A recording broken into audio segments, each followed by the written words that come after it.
The wrench turned with a satisfying click, and Tom Reyes wiped his hands on the red rag that never left his back pocket. Under the hood of Mrs. Patterson's Honda, everything looked exactly as it should. Clean, purposeful, honest work that would get her safely to her grandkids, soccer games for another 50,000 miles. "Dad, can you check this equation?" Sophie's voice drifted from the corner of the shop where she'd set up her homework station. A folding table, a battery-powered lamp, and a cushion salvaged from their old couch. It wasn't much, but it was theirs. Tom glanced over at his 12-year-old daughter, her dark hair falling across her face as she bent over a physics worksheet. She had her mother's eyes, deep brown and curious about everything. Maria's intelligence lived on in Sophie's quick mind and careful questions. "What have you got there, kiddo?" Sophie held up her paper. "Before we jump back in, tell us where you're tuning in from, and if this story touches you, make sure you're subscribed, because tomorrow, I've saved something extra special for you." Force equals mass times acceleration. I'm trying to figure out how much force it takes to lift this engine block. Tom smiled. Most kids her age were worried about video games and social media. Sophie calculated the physics of car repairs for fun. "Well, that engine weighs about 400 pounds. What's the acceleration due to gravity?" 9.8 meters per second squared. She scribbled numbers, her tongue poking out in concentration. "So that's 920 newtons of force." "Close enough for government work." Tom dried his hands and walked over to ruffle her hair. "You planning to become a mechanic like your old man?" Sophie's smile flickered. "Maybe an engineer, like you could have been." The comment hung in the air between them. Tom had mentioned once, years ago, that he'd thought about engineering school before life took him in different directions. Sophie remembered everything. "This is good work," Tom said, gesturing around the shop. "Honest work, nothing wrong with fixing things that are broken." Sophie nodded, but her eyes drifted to the private academy brochures tucked into her backpack. Tomorrow was Parent Presentation Day, where families would share their careers and backgrounds. The Harringtons owned half the commercial real estate in town. The Washingtons ran the biggest law firm. The Chens had a medical practice. And Sophie Reyes had a dad with permanent grease under his fingernails. Tom noticed her hesitation. "You worried about something?" "No, just, do you think you could maybe wear your good shirt tomorrow for the presentation thing?" Tom's heart squeezed. Sophie had earned her scholarship to Riverside Academy through pure brilliance, scoring in the 99th percentile on every test they threw at her. But 12-year-olds didn't care about percentiles when they felt different from everyone else. "I'll wear whatever you want me to wear," he said gently. "You ashamed of having a mechanic for a dad?" "No," Sophie's response came fast and fierce. "Never. I want them to see how smart you are, how good you are." Tom knelt beside her chair. "Sophie, listen to me. The people worth knowing won't judge you by what I do for a living. And the people who do judge you, their opinions don't matter." Sophie leaned against his shoulder, breathing in the familiar smell of motor oil and the mint gum he always chewed. "I know. It's just hard sometimes." "What's hard?" "Being different." Tom was quiet for a moment. In the corner of his toolbox, beneath the socket wrenches and electrical tape, lay a photograph he rarely looked at anymore. 30 men in desert camouflage, their faces serious but their eyes alive with the unbreakable bond of shared purpose. Team 7, SEAL Team 7. Brothers forged in places most people couldn't imagine, shaped by missions that would never make the newspapers. That man felt like a lifetime ago. A different person who'd answered to Lieutenant Reyes and carried responsibilities that could shift the balance of power in rooms where nations made decisions. But that man had also lost his wife to cancer while he was half a world away, chasing ghosts in hostile territory. The day Maria died, Tom made a choice. Sophie needed a father more than the Navy needed another operator. She needed someone who would be there for homework help and soccer games and the 1,000 small moments that build a childhood. "You know what I think?" Tom said. "I think you're not different. I think you're exactly who you're supposed to be. Smart, kind, curious about how the world works. That's not different. That's extraordinary." Sophie pulled back to study his face. "Really?" "Really. And tomorrow, you're going to walk into that classroom and show them what extraordinary looks like." The shop's old radio crackled with classic rock, and Tom hummed along as he returned to Mrs. Patterson's Honda. Sophie watched him work, noting the precision of his movements, the way his hands seemed to know exactly what each part needed. Other kids. Parents sat behind desks or stood in boardrooms. Her dad fixed the things that got people safely home to their families. Maybe that was worth being proud of. As the evening deepened, Tom closed the hood with a gentle thump. Tomorrow would bring new challenges, new chances for Sophie to doubt herself in the face of wealth she'd never know. But tonight, in the warm yellow light of their small world, father and daughter existed in perfect understanding. Neither of them could imagine how dramatically that world was about to change. The marble floors of Riverside Academy gleamed under crystal chandeliers, their reflection creating an endless corridor of wealth and privilege. Sophie's sneakers squeaked against the polished surface as she hurried toward her advanced science classroom, clutching her project poster against her chest-like armor. Around her, conversations flowed in the easy confidence of children who'd never doubted their place in the world. Designer backpacks, the latest phones, shoes that cost more than her dad spent on groceries in a month. Sophie had learned to move quietly through these halls, invisible by choice. "Nice poster, grease girl." Blake Harrington's voice cut through her invisible shield like a blade. Sophie's shoulders tensed, but she kept walking. Blake fell in two-step beside her, flanked by his usual crowd. Madison Chen, whose family owned the biggest medical practice in 3 counties, and Tyler Washington, son of the law firm Dynasty. "I said nice poster." Blake's hand shot out, snagging the corner of Sophie's carefully prepared presentation. "What's it about?" "How to change oil without getting your daddy's stink on you." Sophie's grip tightened. She'd spent weeks on this project, a detailed analysis of renewable energy solutions for small communities. The research was graduate level, the conclusions brilliant. Her science teacher had called it exceptional work. "It's about solar panel efficiency in rural applications," Sophie said quietly, still walking. "Maybe if you paid attention in class you'd understand it." Blake's face darkened. Being outsmarted by the scholarship kid always hit his ego where it hurt most. "Maybe if your janitor dad could afford real supplies it wouldn't look like a kindergarten art project." Sophie stopped walking. The hallway seemed to quiet around them, other students sensing drama and slowing their pace. "He's not a janitor, he's a mechanic." "Right, sorry." Blake's voice dripped mock apology. "Big difference between cleaning toilets and getting covered in car poop all day." Tyler snickered. Madison looked uncomfortable but said nothing. The unwritten rule of Riverside Academy. You could feel bad about cruelty, but you never challenged it. Not if you wanted to keep your own position secure. "At least he works for his money," Sophie said, her voice stronger now, instead of just inheriting it. Blake's eyes flashed. He stepped closer, using his height advantage to loom over her. "You want to talk about inheritance, Grease Girl? Your mom left you what? Medical bills and a dead-end life in Grease Monkey Land." The words hit Sophie like a physical blow.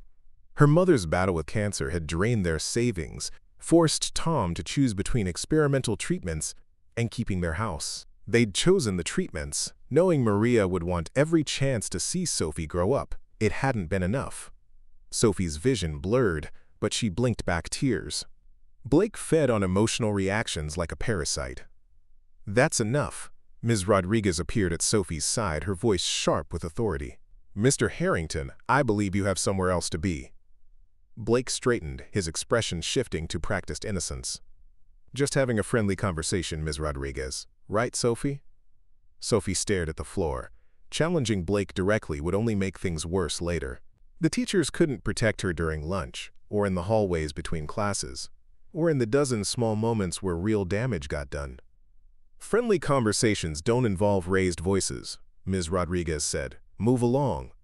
Blake smiled, a cold expression that never reached his eyes. "See you later, Sophie. Maybe we can talk more about family history." As Blake and his friends moved away, their laughter echoing off the marble walls, Ms. Rodriguez touched Sophie's shoulder gently. "Are you all right?"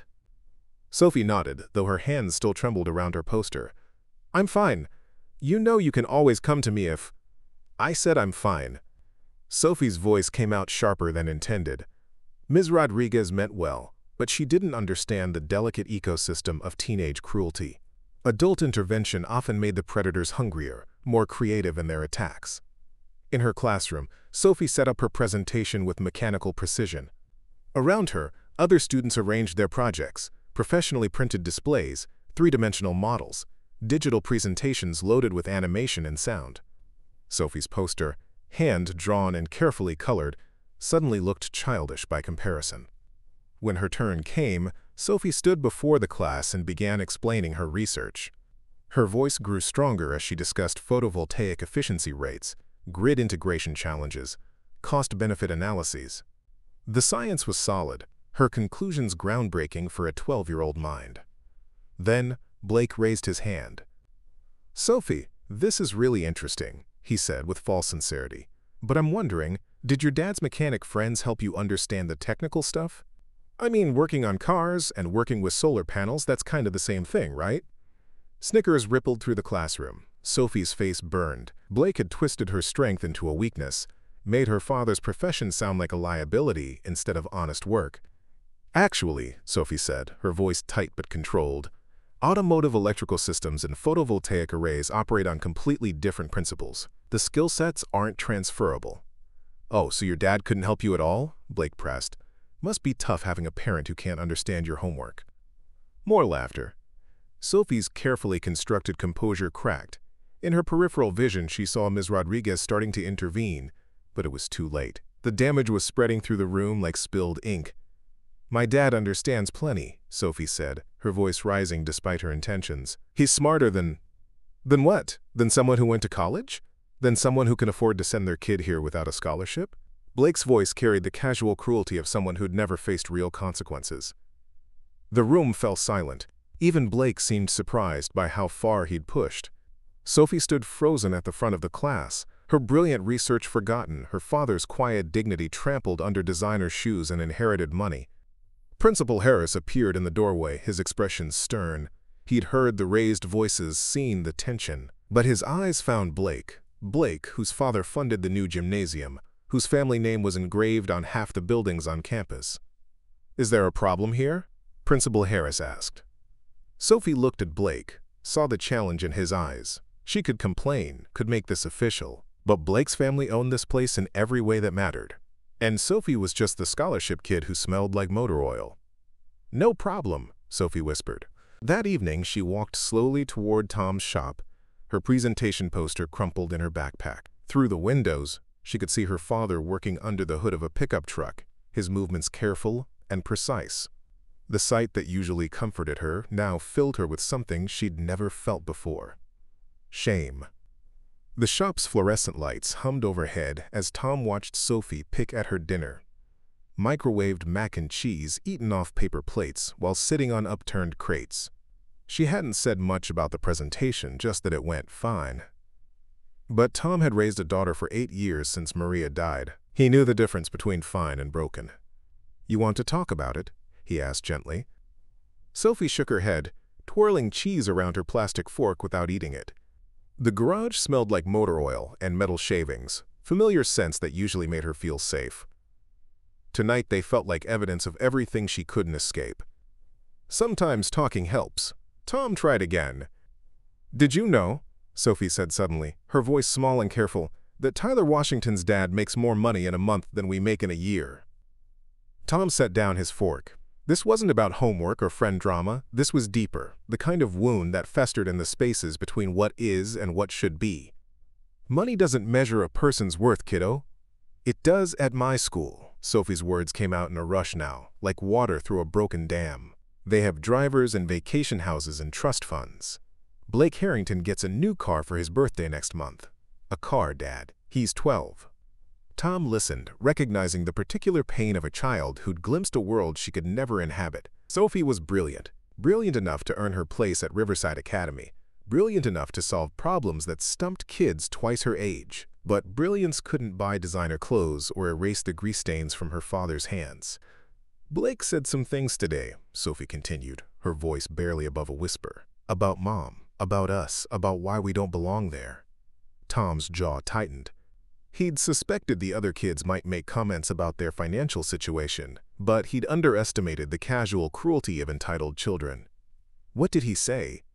Sophie's eyes filled with tears she'd been holding back all day. "He called you a janitor," said Mom, "left us nothing but medical bills. Said I only understand my science project because you helped me, then laughed when I said you couldn't help because you didn't go to college." The words hit Tom like physical blows. Not because they wounded his pride. He'd made peace long ago with the choices that led him to this life. But because they'd hurt Sophie, made her question the quiet dignity they'd built together in this small world of honest work and unconditional love. "Sophie, look at me." Tom reached across the makeshift table to take her hands. "That boy doesn't know us. He doesn't know what we've built here, what we mean to each other. His opinion doesn't change who you are." But what if he's right? The question came out broken, full of a 12-year-old's desperate need to understand her place in the world. What if I don't belong there? What if I'm just the poor kid they let in to feel good about themselves? Tom was quiet for a long moment, studying his daughter's face. She had Maria's intelligence, but she'd inherited his stubborn streak too. Once Sophie got an idea in her head, facts and logic wouldn't dislodge it easily. "You belong anywhere your mind can take you," he said finally. "Your brain doesn't care how much money we have in the bank. Your curiosity doesn't depend on designer clothes. You earned your place at that school, Sophie. Nobody gave it to you out of pity." Sophie wiped her eyes with the back of her hand, leaving streaks through the tears. "Then why does it hurt so much?" "Because you're human. Because it's hard to be different, even when different means better." Tom squeezed her hands gently. "But different isn't wrong, kiddo. Different is just different." After Sophie went to bed, Tom sat alone in the garage, surrounded by the tools and parts that had become his world. On the workbench, Sophie's crumpled presentation poster lay smoothed out beside his coffee cup. Her research was remarkable, complex theoretical work that some graduate students would struggle with. She'd done it alone, driven by pure intellectual curiosity and the stubborn determination she'd inherited from both her parents. Tom opened his toolbox and moved aside the socket wrenches until he found what he was looking for. The photograph was creased and faded now, but 30 faces still stared back at him with the confidence of men who'd faced impossible odds and survived. SEAL Team 7, taken somewhere in Afghanistan during their second deployment together. Lieutenant Thomas Reyes stood third from the left, younger then, carrying the weight of command with the easy confidence of someone who'd never doubted his place in any room. These men had trusted him with their lives. They'd followed him through missions that existed only in classified files, had his back in situations where failure meant more than personal consequences. That man felt like a stranger now. Tom traced one face in the photograph, Chief Petty Officer Marcus Webb, his best friend and the closest thing he'd had to a brother. Marcus had stood beside Tom at Maria's funeral, had helped pack up their old life when Sophie needed stability more than Tom needed glory. The business card was tucked behind the photograph, Marcus's contact information written in his careful handwriting. "Call if you ever need anything," he'd said. "Anything at all, we don't leave anyone behind." But Tom had chosen to be left behind. He'd walked away from the brotherhood, from the mission, from the identity that had defined him for 15 years. He'd chosen Sophie's bedtime stories over operational briefings, her school plays over classified deployments. It had been the right choice. He'd never doubted that. So why was he staring at Marcus's phone number like it held the answer to something? Tom folded the photograph and put it back in the toolbox. Tomorrow, Sophie would face the same kids who'd broken her heart today. She'd walk through those marble halls, carrying the weight of their casual cruelty, trying to find dignity in a world that measured worth by bank balances and family connections. And Tom would sit in this garage, fixing other people's cars, powerless to fix the one thing that mattered most, his daughter's belief in herself. He'd given up his old life to protect Sophie from violence, from the dangerous world of classified missions and life-or-death decisions. But some kinds of violence were harder to fight. Some battles couldn't be won with weapons and tactics. Some fights required a different kind of strength entirely. Tom finished his coffee and locked up the shop, but Marcus's phone number stayed with him as he climbed the stairs to their small apartment above the garage. In her bedroom, Sophie slept fitfully, probably dreaming of tomorrow's fresh humiliations. Outside, the night was quiet and full of possibilities Tom couldn't quite name. The Riverside Academy Spring Gala transformed the school's gymnasium into something from a magazine spread: white linens, crystal centerpieces, and enough flowers to stock a wedding. Parents in $1,000 suits mingled beneath string lights, champagne glasses catching the glow of hired spotlights. The annual fundraiser was designed to celebrate, quote, academic excellence and community partnership. But everyone understood its real purpose: to remind the wealthy donors exactly how much their generosity mattered. Tom stood just inside the entrance, acutely aware of his reflection in the polished marble floor. His best shirt, a blue button-down Sophie had picked out at Target, looked exactly like what it was: a working man's attempt at formal wear. Around him, conversations flowed in the comfortable cadences of people who belonged, who'd never questioned their right to occupy spaces like this. "You look nice, Dad," Sophie whispered, taking his arm. She wore the navy dress they'd found at a consignment shop, carefully altered to fit her growing frame. In any other context, she would have looked beautiful. Here, surrounded by designer gowns and jewelry that cost more than Tom's monthly rent, she looked like exactly what she was: a scholarship kid trying to blend in. "You look beautiful, kiddo," Tom replied, meaning every word. Sophie's intelligence and kindness would always matter more to him than clothes or social status, but he could see the way her eyes darted around the room, cataloging the differences, measuring the distances between her world and theirs. "Thomas Reyes?" A woman's voice cut through the ambient noise. Mrs. Chen approached with the confident smile of someone accustomed to being remembered. "I'm Dr. Patricia Chen, Madison's mother. I don't think we've formally met." Tom shook her offered hand, noting the Rolex that probably cost more than his truck. "Nice to meet you, Dr. Chen. Sophie speaks very highly of Madison." "Yes, they're in advanced science together." Dr. Chen's smile was polite but distant, the kind reserved for service providers and people you couldn't quite place socially. "Sophie's quite bright." "What do you do for work, Mr. Reyes?" "I'm a mechanic. I own Reyes Auto Repair downtown." The pause was microscopic, but Tom caught it. The slight recalibration as Dr. Chen processed this information and adjusted her expectations accordingly. "How wonderful! We certainly need skilled tradespeople in our community." The phrase stung with its careful condescension. Skilled tradespeople. As if Tom were a necessary but forgettable part of the town's infrastructure, like the garbage collectors or street sweepers. "Dad fixes everything," Sophie said suddenly, her voice bright with forced enthusiasm. "Cars, motorcycles, even boats sometimes. He's really good at solving problems." Dr. Chen nodded with the benevolent interest adults showed when children talked about their pets. "I'm sure he is, dear. Madison mentioned your science project was quite impressive."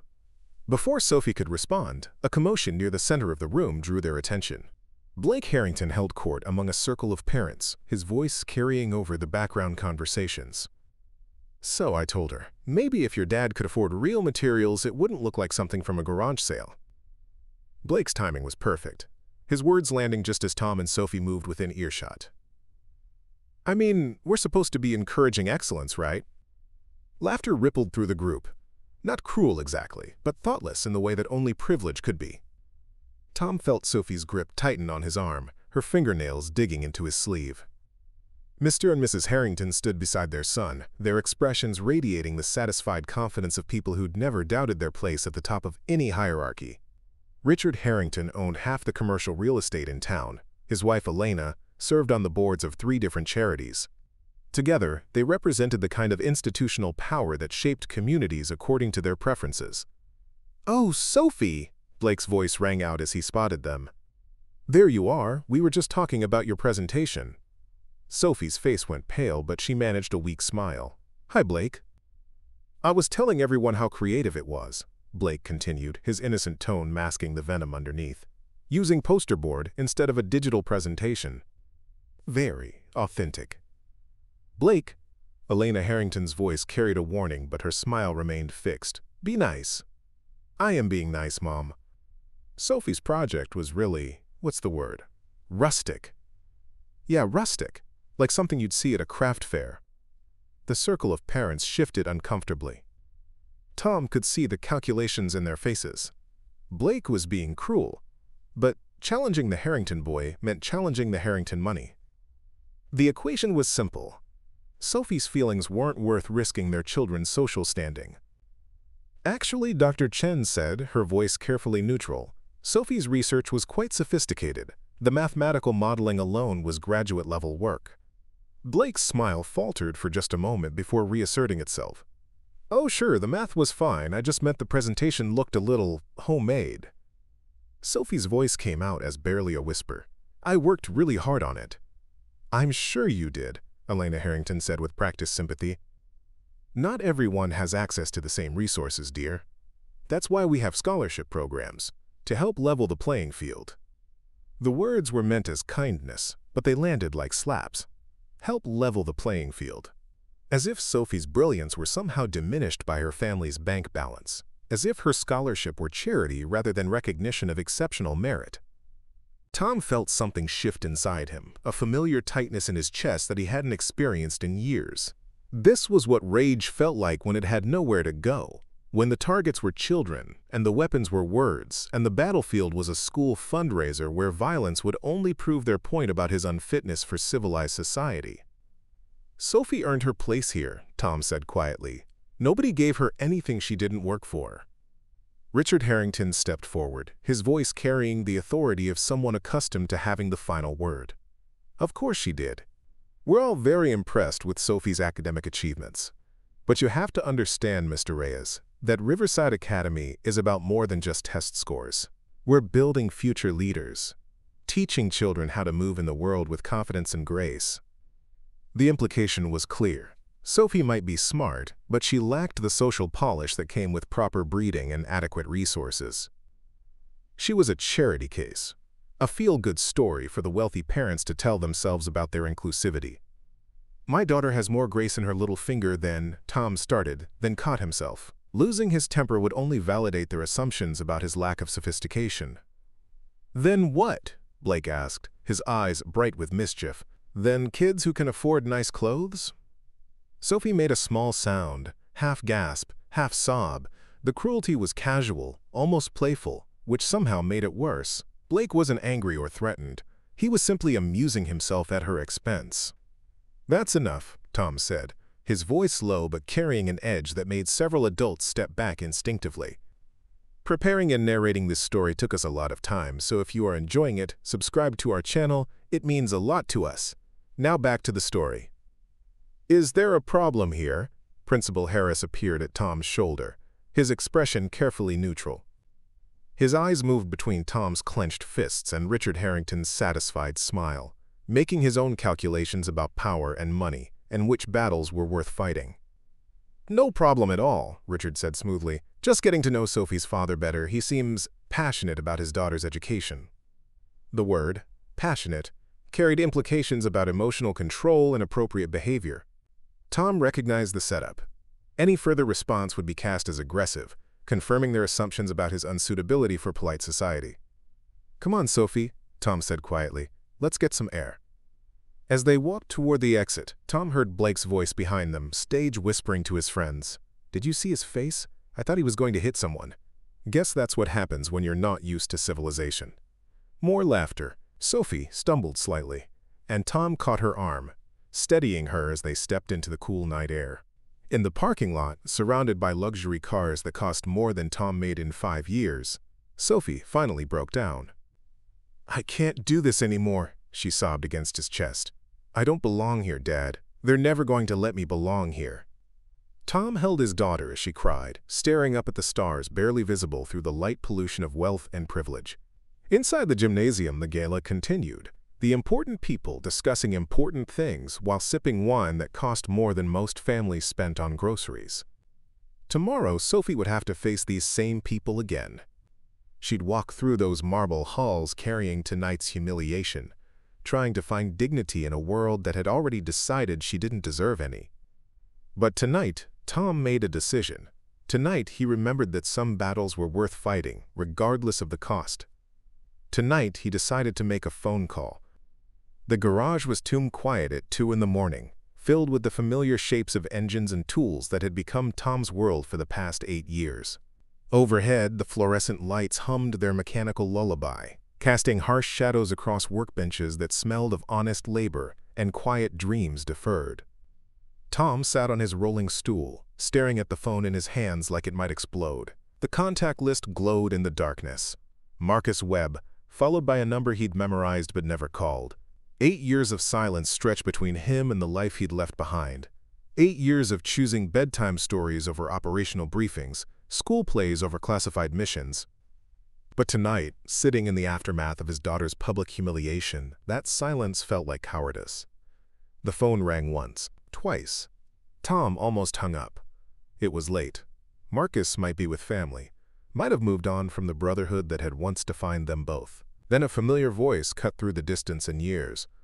"Well, I'll be damned. Tommy Reyes." The nickname hit Tom like a physical touch, carrying with it the weight of shared foxholes and impossible missions, of brotherhood forged in places where failure meant more than personal consequences. Marcus's voice was older now, weathered by civilian life, but underneath lay the steel core that had made him the best operator Tom had ever served with. "Marcus." Tom's voice came out rougher than intended. "How'd you know it was me?" "Because you're the only person who has this number but hasn't called in 8 years. Marcus's laugh carried affection and gentle rebuke in equal measure. "Plus, it's 2 in the morning, which means either you're in serious trouble or your kid is. Given what I know about you, I'm betting on the kid." Tom closed his eyes, remembering why Marcus had been his closest friend. The man could read situations like sheet music, could see through noise and confusion to the essential truth underneath. "She's being bullied," Tom said simply. "Rich kids at her private school. The kind of cruelty that money buys and privilege protects." Marcus was quiet for a moment.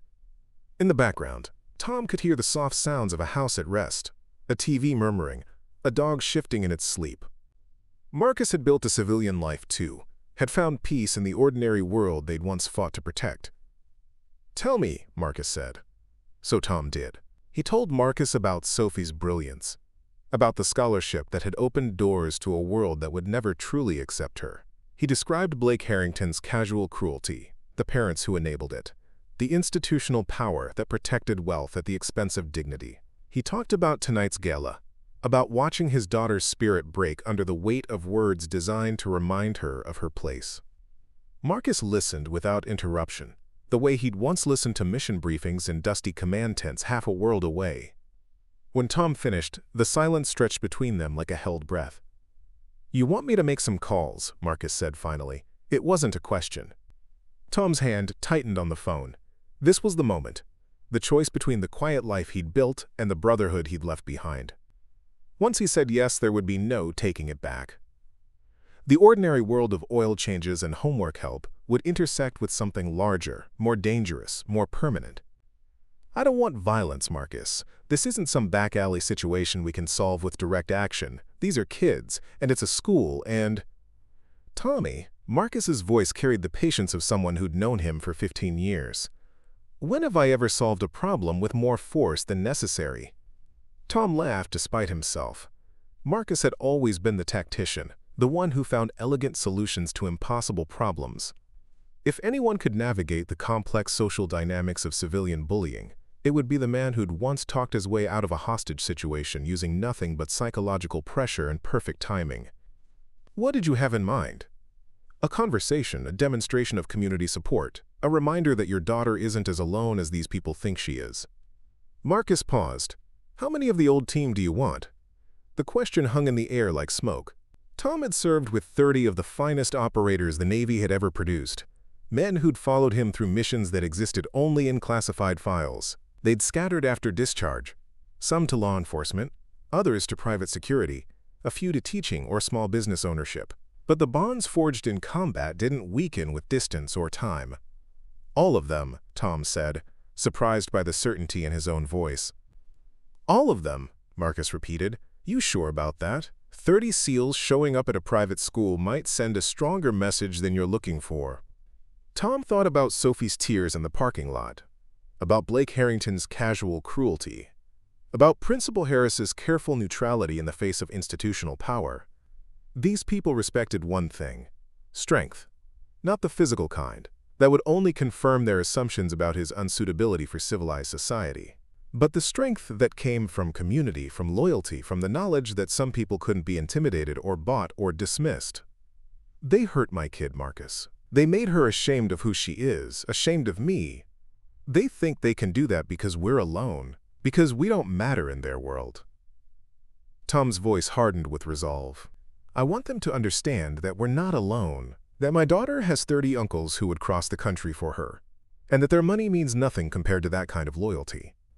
Marcus was quiet for a long moment. When he spoke again, his voice carried the satisfaction of someone who'd been waiting 8 years for his best friend to remember who he really was. "Give me 18 hours. And Tommy, don't worry about violence. What we're planning is going to be much more devastating than anything they could imagine."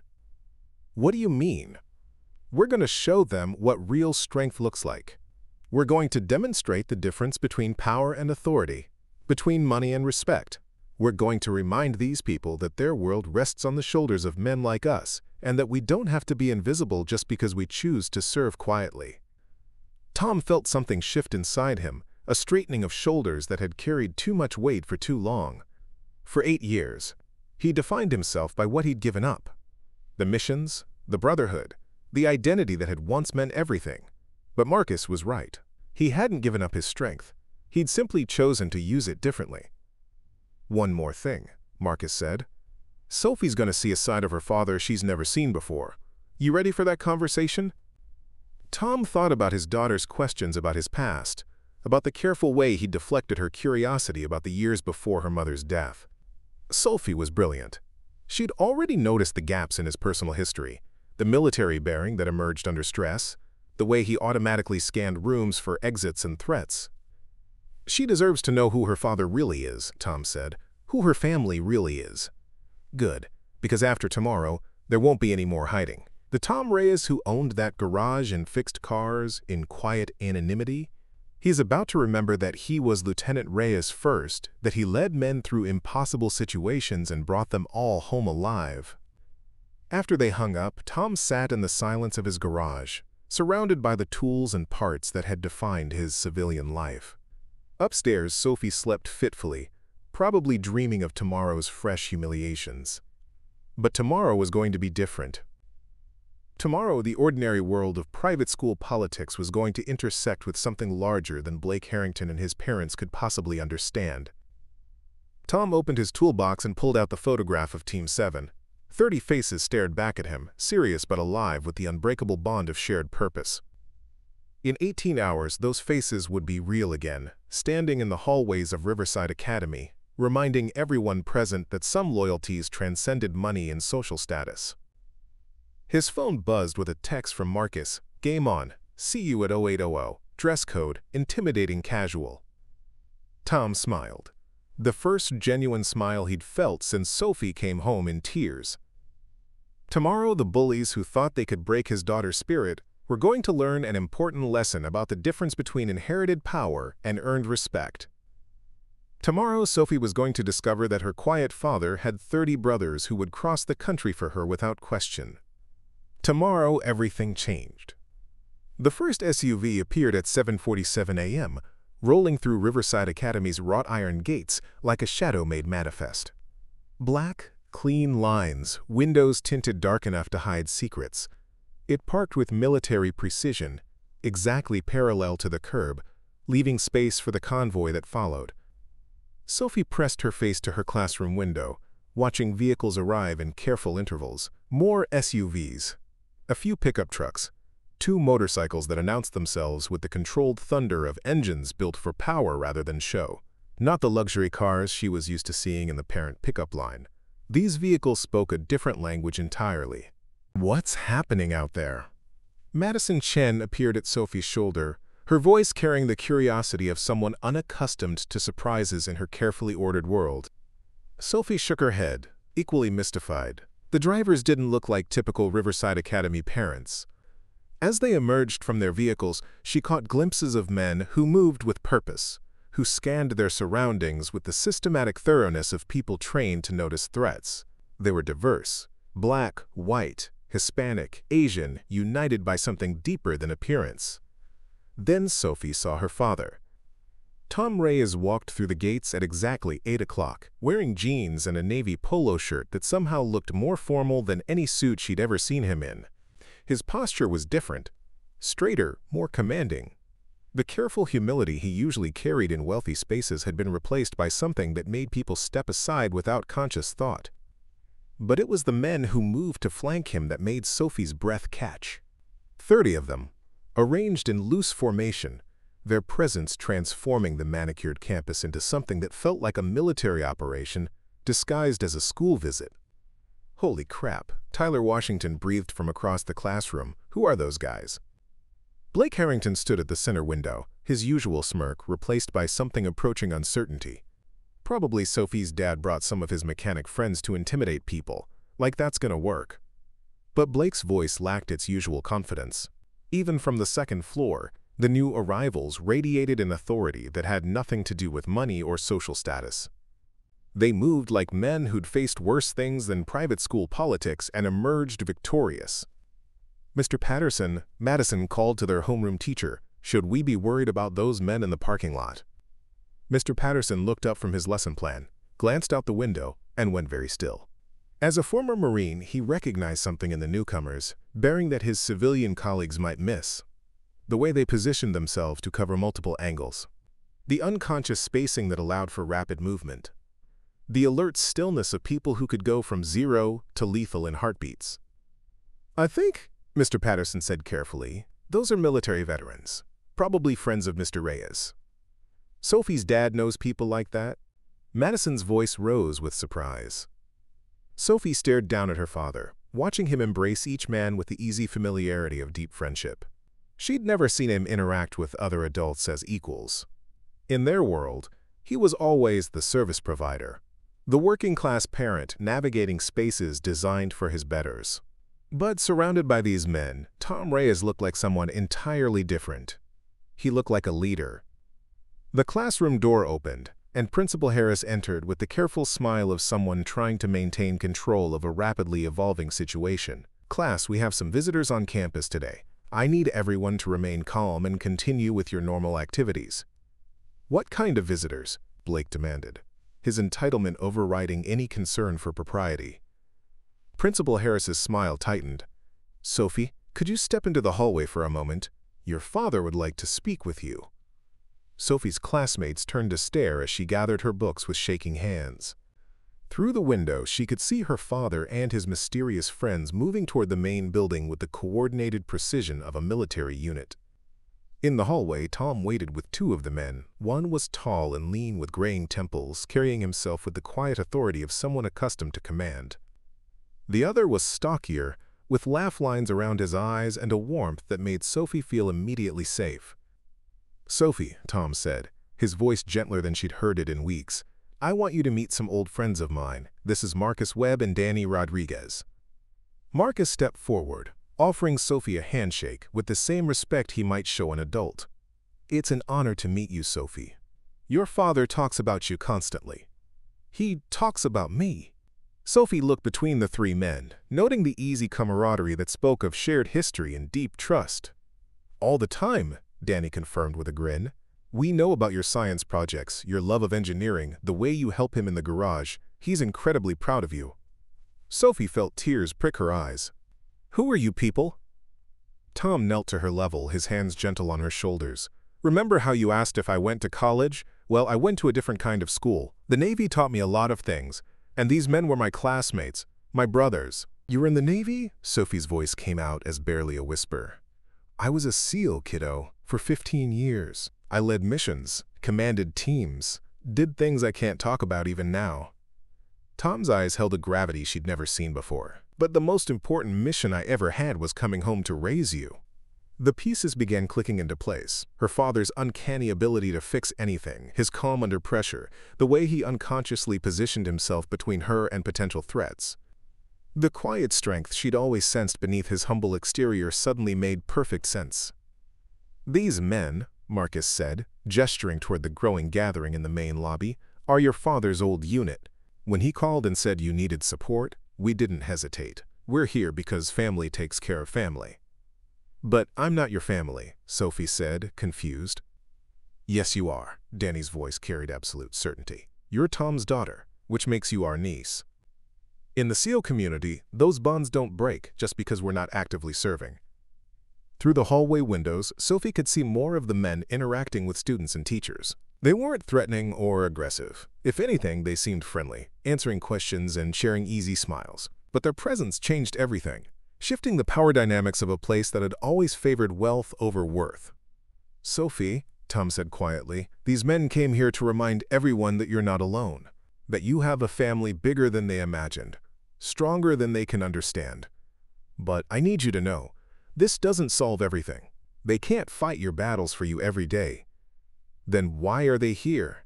Marcus answered. Sometimes people need to be reminded that their actions have consequences.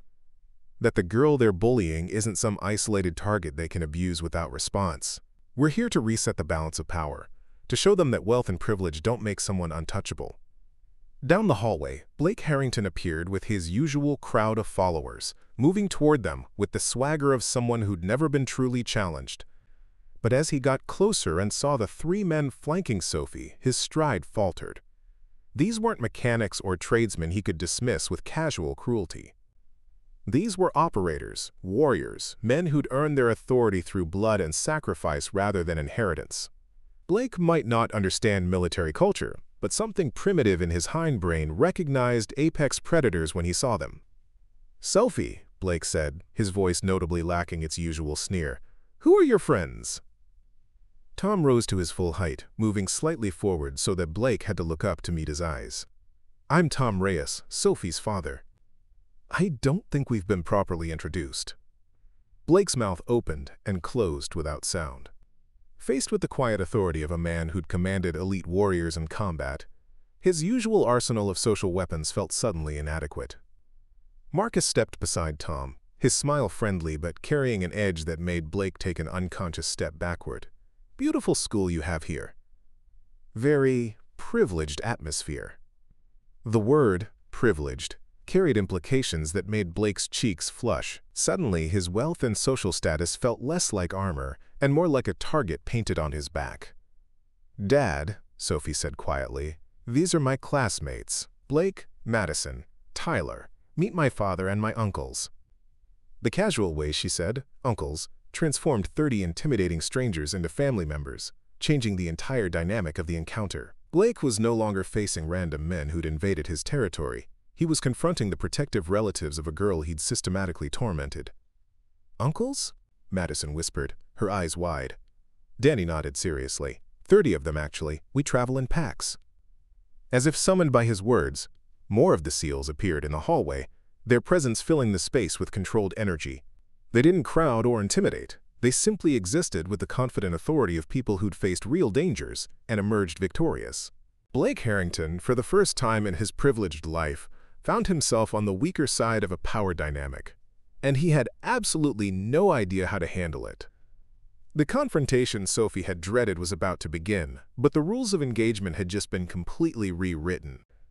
The schoolyard at lunch had never felt like a battlefield before, but Blake Harrington was learning that privilege could become a liability when the rules suddenly changed.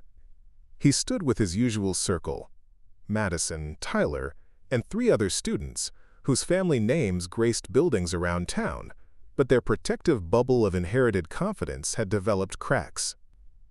30 feet away, Sophie Reyes sat on a bench reading a book, apparently unaware of the tactical positioning happening around her. 3 of her newly revealed uncles occupied nearby positions with the casual awareness of people who could assess threats while appearing completely relaxed. They weren't hovering. SEALs didn't hover. They simply existed in Sophie's orbit, with the quiet authority of apex predators protecting their pack. "This is ridiculous," Blake muttered, his voice carrying less conviction than usual. "She thinks bringing her dad's army buddies is going to change anything? This is still our school." Madison shifted uncomfortably. "Blake, maybe we should just leave her alone today. Those men look..." "Dangerous?" Tyler finished. "Yeah, they do." Blake's jaw tightened. He'd built his social standing on the systematic humiliation of targets like Sophie. Kids who couldn't fight back, whose parents lacked the influence to retaliate. The presence of 30 military veterans complicated that equation, in ways his privileged brain struggled to process. "They can't do anything to us," Blake said, though his voice lacked its usual certainty. "This is a school. There are rules. Our parents donate millions to this place." But even as he spoke, Blake could see how the dynamic had shifted. Other students whispered and pointed, not at Sophie's obvious differences, but at the impressive men who'd claimed her as family. The girl who'd been an isolated target yesterday had become someone with connections that made even the teachers step more carefully. Marcus Webb approached the bench where Sophie sat, moving with the fluid precision of someone who never wasted motion. He didn't sit. That would have appeared too familiar for a first meeting, but he positioned himself where conversation was natural. "Mind if I ask what you're reading?" Marcus's voice carried genuine interest, the tone of someone who valued intelligence wherever he found it. Sophie held up her book, a college-level physics textbook she'd borrowed from the library, Quantum Mechanics. "I'm trying to understand how particles can exist in multiple states simultaneously." Marcus smiled, and Blake felt something cold settle in his stomach. This wasn't condescension or forced interest. This was one brilliant mind recognizing another, respect flowing between them like a shared language Blake couldn't speak. "Schrodinger's cat," Marcus said. "The idea that observation changes reality. Your father mentioned you're interested in engineering." "I want to design renewable energy systems," Sophie said, her voice growing stronger with each word. "Solar collection arrays that can track sun movement while maintaining grid stability." "Fascinating. My buddy Jake over there," Marcus gestured toward a bearded man examining the school's solar panels, "runs a green energy consulting firm. He'd probably love to discuss optimization algorithms with you." Blake watched this exchange with growing frustration. Sophie was being treated like an intellectual equal by men whose respect actually meant something. Her poverty and social isolation, the weapons he'd used to wound her, had become irrelevant in the face of genuine recognition. Unable to tolerate his diminished importance, Blake made a decision that would prove catastrophic. "Hey, Sophie." Blake's voice cut across the courtyard, drawing attention from students and adults alike. "Having a nice chat with your babysitters?" The word, babysitters, hung in the air like a challenge. Around the courtyard, conversations stopped, teachers paused. The SEALs went very still, their collective attention focusing on Blake with laser intensity. Marcus turned slowly, his expression neutral but his eyes carrying the kind of attention that made grown men reconsider their life choices. "I'm sorry, son, did you say something?" Blake felt sweat prick his scalp but pushed forward, driven by the desperate need to reassert his dominance. "I said babysitters. That's what you are, right? Sophie's dad hired you to make her feel important?" The silence that followed was profound. Even the wind seemed to hold its breath. Danny Rodriguez appeared at Marcus's shoulder, his usual grin replaced by something more serious. "Interesting theory, kid. You want to know what we actually are?" "Mechanics?" Blake's voice cracked slightly, but he pressed on. "Janitors? Whatever blue-collar jobs Sophie's dad found you at." Marcus and Danny exchanged a look that carried decades of shared experience. Then Marcus pulled out his phone, scrolled for a moment, and turned the screen toward Blake. "This was taken in Kandahar Province, Afghanistan," Marcus said quietly. "That's your friend Sophie's father leading a classified operation that saved 17 hostages from a terrorist compound. The man you just called a janitor has 3 Purple Hearts and a Congressional Medal of Honor." Blake stared at the photograph. Tom Reyes in full combat gear, surrounded by the same men who now stood in his school courtyard. The Tom in the picture looked nothing like the humble mechanic Blake had dismissed. This was a warrior, a leader, someone who'd faced life-and-death situations that Blake couldn't imagine. "And us?" Danny continued, his voice carrying deadly calm. "We're the men who followed him into hell and back. Navy SEALs, every one of us. We've seen things, done things, that people like you can't comprehend. And that little girl you've been tormenting? She's our family." The color drained from Blake's face. Around the courtyard, other students backed away, suddenly understanding that they were witnessing something far beyond typical school drama. "You think money makes you powerful," Marcus said, stepping closer to Blake. "You think your daddy's real estate empire gives you the right to break down a 12-year-old girl. But you know what real power looks like, son? Real power is 30 men who would cross the country without question when one of their own calls for help. Real power is loyalty that can't be bought or sold." Blake tried to speak but found his voice had abandoned him. The casual cruelty that had always served him so well felt suddenly inadequate against men who'd faced actual enemies in actual combat. "Here's what's going to happen," Danny said, his tone conversational but carrying absolute authority. "You're going to walk over to Sophie and apologize. Not because we're making you, but because it's the right thing to do. Because she's a better person than you'll ever be, and everyone here needs to understand that." "And if I don't?" Blake managed to whisper. Marcus smiled, expression that somehow conveyed both warmth and threat. Then you'll spend the rest of your time at this school, knowing that 30 decorated veterans think you're a coward who picks on little girls. That everywhere you go, people will remember this moment when you had the chance to show character and chose cruelty instead. Blake looked around the courtyard, seeing his social empire crumbling in real time. Students who'd laughed at his jokes about Sophie now stared at him with disgust. Teachers who'd overlooked his behavior because of his family's donations watched with expressions of profound disappointment. But it was Sophie's face that broke him. She wasn't gloating or seeking revenge. She was looking at him with something worse than anger: pity. The girl he tried to break was strong enough to feel sorry for him. Blake Harrington, heir to millions and social king of Riverside Academy, took his first real step toward adulthood. He walked across the courtyard, past 30 warriors who watched his every move, and stopped in front of the girl whose spirit he'd tried to crush. "Sophie," he said, his voice barely audible, "I'm sorry. For everything. You didn't deserve any of it." Sophie looked up at him for a long moment, then nodded. "Thank you, Blake. That means something." The confrontation was over, but its reverberations would reshape everything that came next. Richard Harrington's Mercedes roared through Riverside Academy's gates at 1:47 p.m., gravel spraying from its tires in a display of barely controlled fury. Behind him, Elena's Jaguar followed at a more measured pace, but her rigid posture through the windshield spoke to equally volcanic emotions. The emergency call from Principal Harris had been brief. "We have a situation involving your son and some visiting veterans. Your immediate presence is requested." The parking lot told the story before Richard even reached the building. Military-grade vehicles arranged with tactical precision, men in civilian clothes who moved with unmistakable authority, and at the center of it all, Tom Reyes, the grease-stained mechanic who'd somehow orchestrated this invasion of their carefully ordered world. Richard slammed his car door with enough force to rattle windows, his Italian leather shoes clicking against asphalt as he strode toward the main building. His phone was already buzzing with texts from the school board, city council members, even the mayor's office. Word traveled fast in their insular community when 30 decorated veterans showed up at the town's most exclusive private academy. What the hell is going on here? Richard's voice carried across the courtyard as he spotted Principal Harris hovering near the main entrance, his usual composure replaced by the barely controlled panic of a man watching his career implode in real time. "Mr. Harrington," Principal Harris began, his voice carefully modulated, "we have a complex situation that requires—" "Complex?" Richard's voice rose to a near shout. "I see 30 military thugs intimidating children at a school my family has supported for 15 years. There's nothing complex about that. It's called assault, and I want them arrested immediately." The word, thugs, hung in the air like a slap.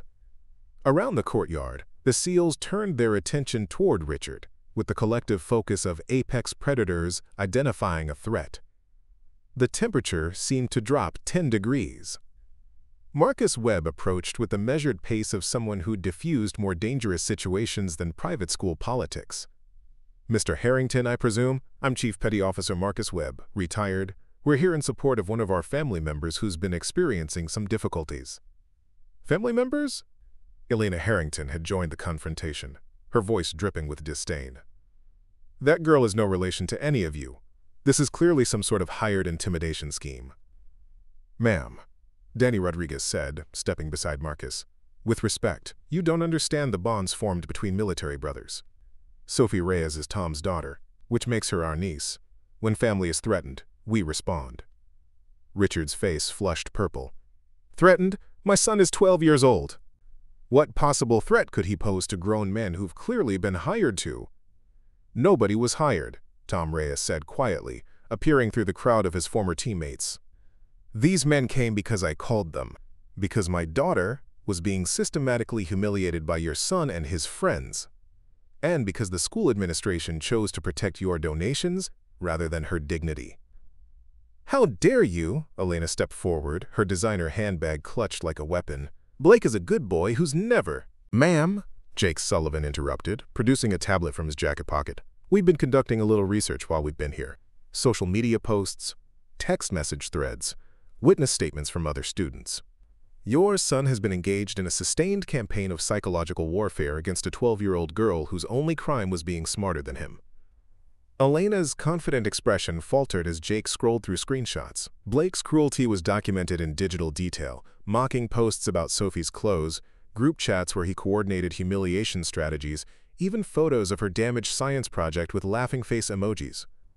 "This is inadmissible," Richard sputtered. "You can't just hack into private communications." "We didn't hack anything," Jake replied calmly. "Amazing what teenagers post publicly when they think nobody's watching. Your son documented his own bullying campaign."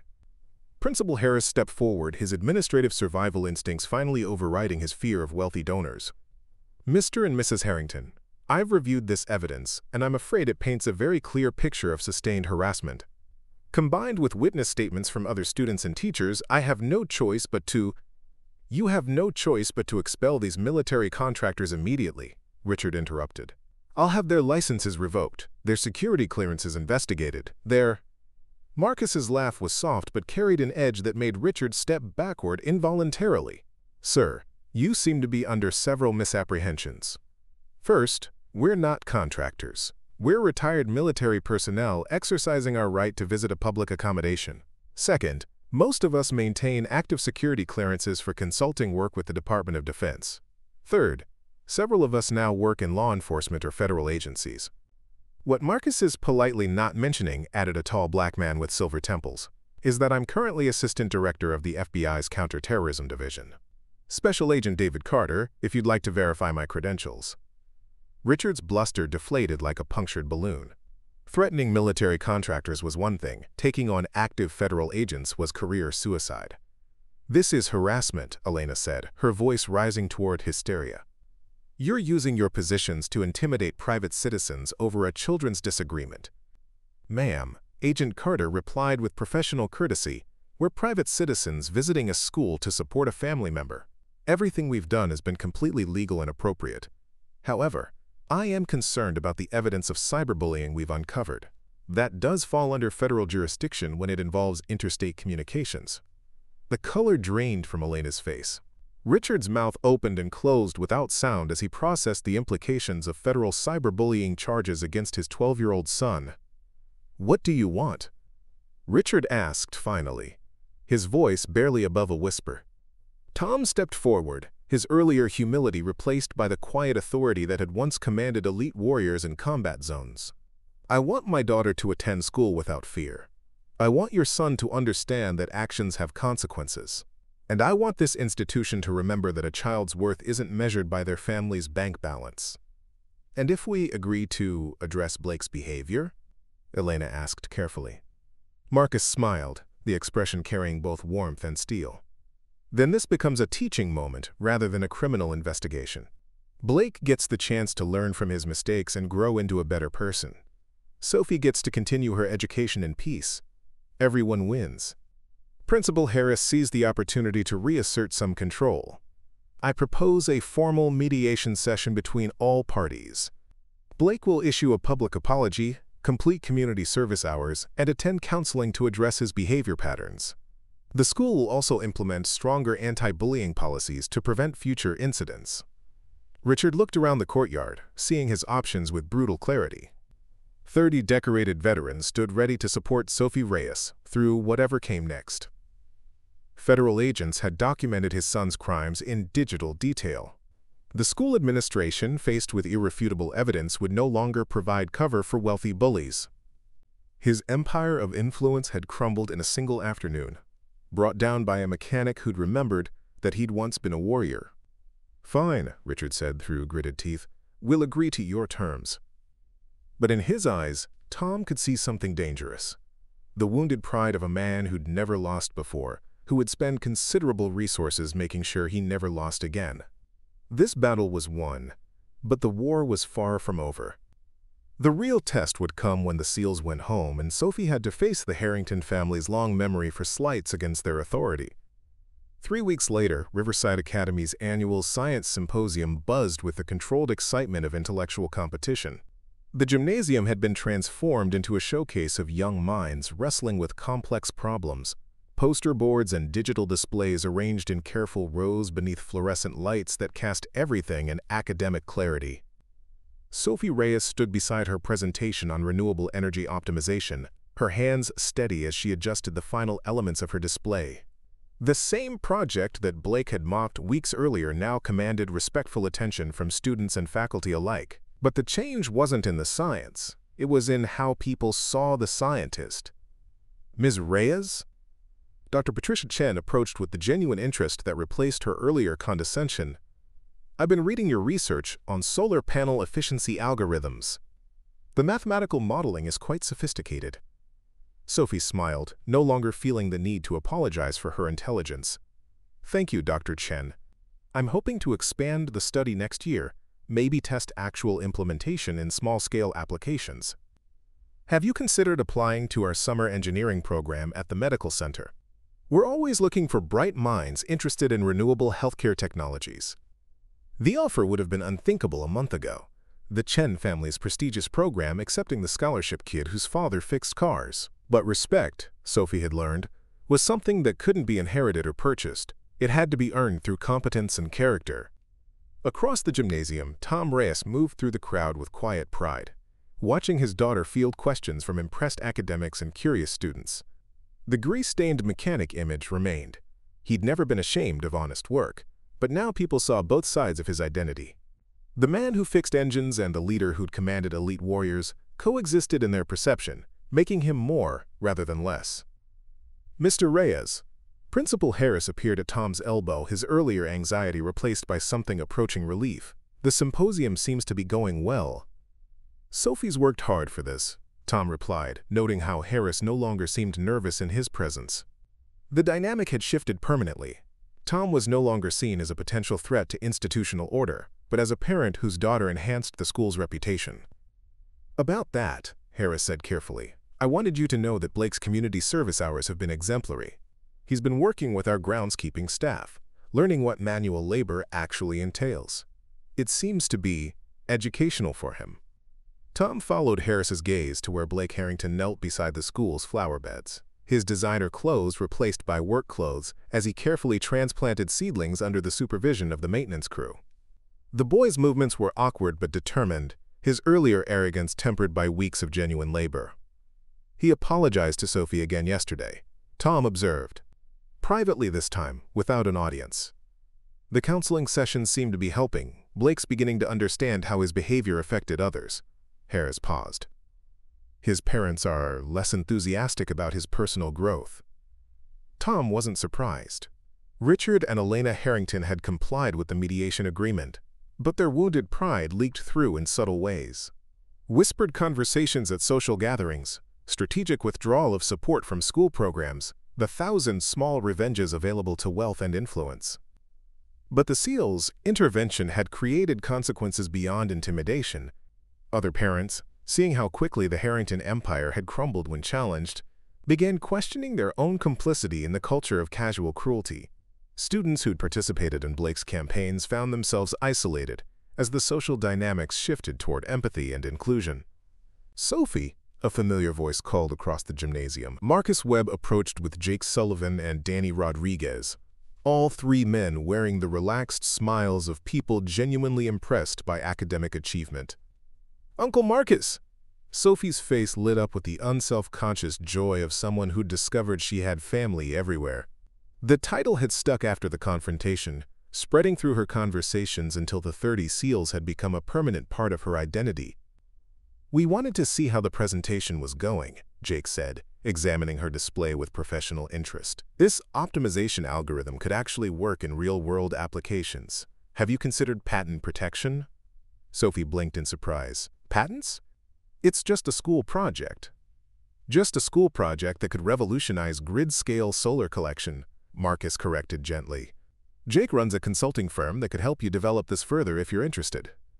Tom watched this exchange with quiet satisfaction. This was what he'd wanted for Sophie. Recognition of her talents, opportunities to grow, the knowledge that her worth wasn't determined by her family's bank balance. The SEALs hadn't just protected her from bullying. They'd opened doors to a future she might never have imagined.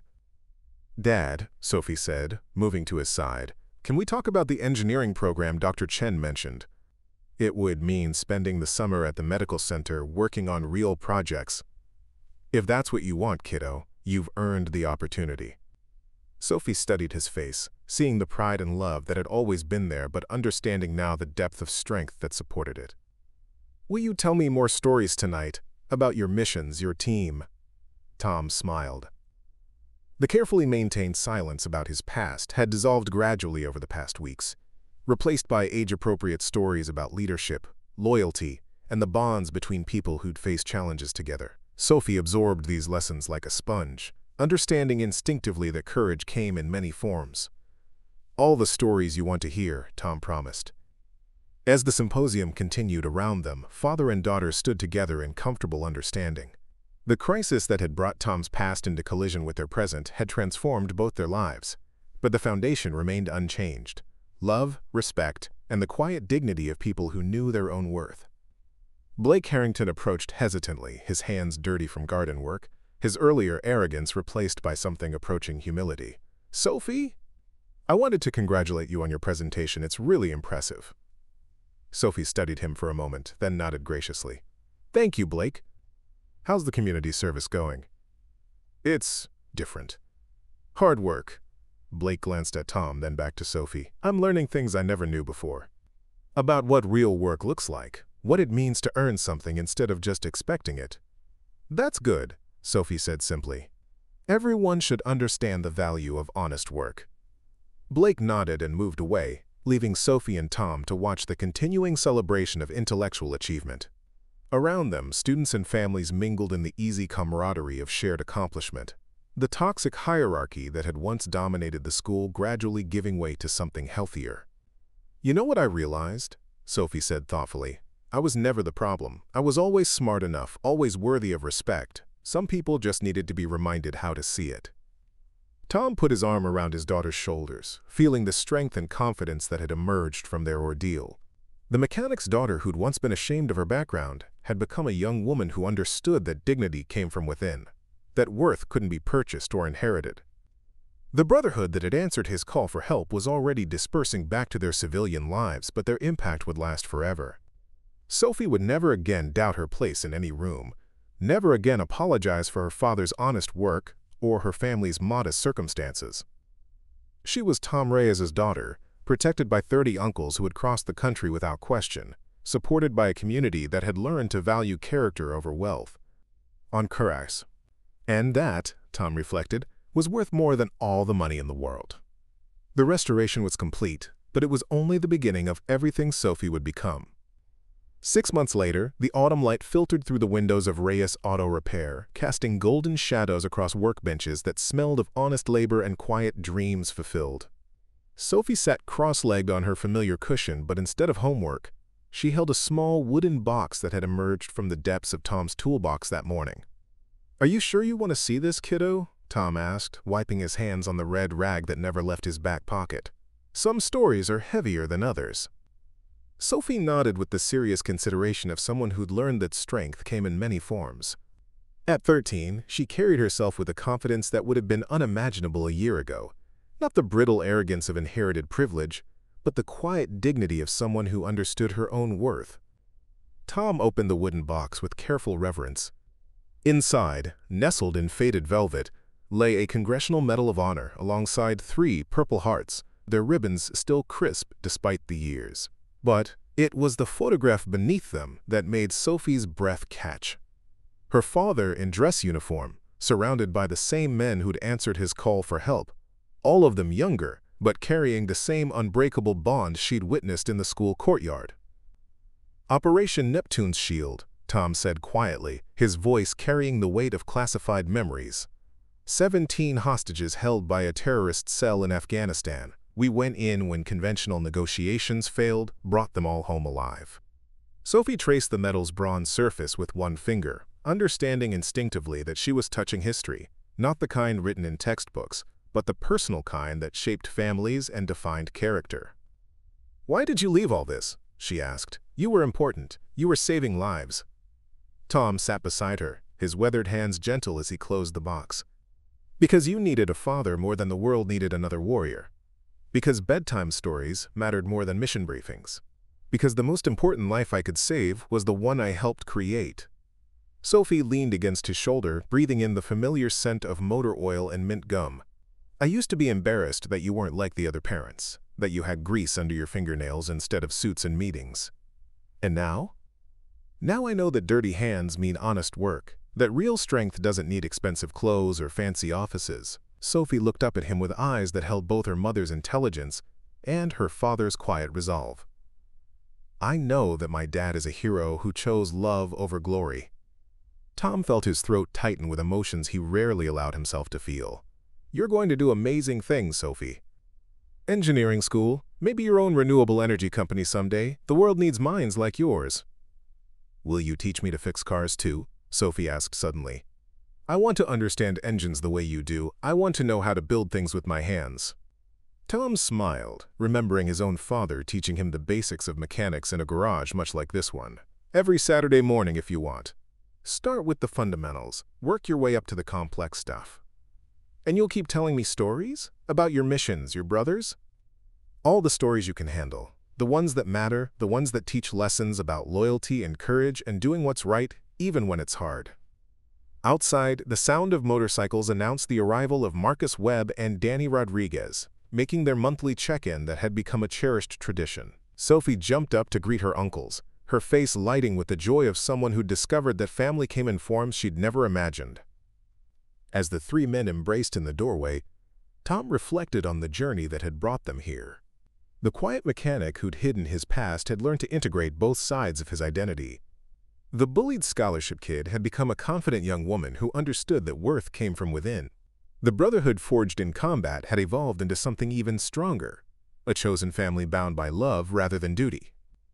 The garage filled with laughter and easy conversation, 30-plus years of friendship adapting seamlessly to include the next generation. Sophie peppered Marcus and Danny with questions about engineering and military history, absorbing their stories with the hunger of someone who finally understood her place in a larger narrative. Later, as the sun set behind the modest repair shop, Tom and Sophie stood together in the doorway, watching their extended family disperse back to their own lives with promises to return soon. "Dad," Sophie said thoughtfully, "do you ever regret giving up your old life?" Tom put his arm around his daughter's shoulders, feeling the strength and confidence that had emerged from their shared ordeal. "Not for a single second, kiddo. This life, this moment, this is everything I ever fought for." The mechanic's daughter, who'd once doubted her worth, now stood tall beside her father, protected by 30 uncles, supported by a community that had learned to value character over wealth, and armed with the knowledge that true strength came from loyalty, courage, and the unshakable bonds of chosen family. In the end, that was the greatest legacy of all. Up next, you've got 2 more standout stories right on your screen. If this one hit the mark, you won't want to pass these up. Just click and check them out. And don't forget to subscribe and turn on the notification bell so you don't miss any upload from us.